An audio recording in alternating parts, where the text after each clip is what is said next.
Hey guys, welcome back to my channel in the life. তো আজকে আমি যাব হসপিটালে, তো গেট রেডি তো করতেই হবে।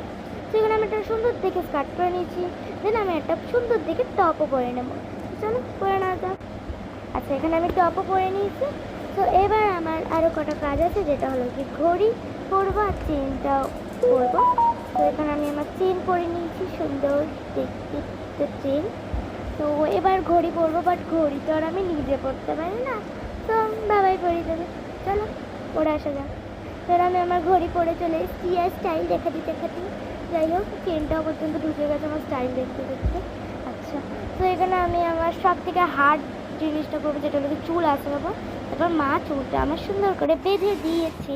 তারপর আমি লিপ বাম আর সেন্ট নিয়ে চলে এসেছি আর আমি মেখে নিয়েছি। তো এটা হলো গিয়ে আমার ফাইনাল হসপিটালে যাওয়ার জন্য। হসপিটালে যাচ্ছে, অত সাজাগোজার কী আছে। তো এখন আমি জুতো পরবো। আজকে আমি পরবো এই কিটোটা। ওখানে সিঁড়ি থেকে নামতেই আমরা রাস্তায় চলে এসেছি।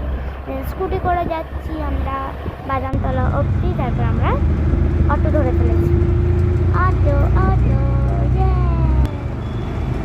এটা হলো আমার আবার তো আবার আমরা অটো থেকে নেমে টোটো উঠে পড়েছি। মানে অটো থেকে আর এখন আমরা হসপিটালে ঢুকে গেছি। তো তো এখন তো হসপিটালে ঢুকে গেছি, বেশি কিছু করা যাবে না। তো এখানে আমি একটা মাস্ক পরে নিয়েছি, কারণ হসপিটালে তো মাস্ক ছাড়া ঢুকতে দেবে না। আর এখানে আমি তাড়াতাড়ি বাড়িও চলে এসেছি, কারণ অনেকটা রাত হয়ে গেছে আর এখন আমাকে পড়তে বসতে হবে। তো আজকে ভিডিওটাই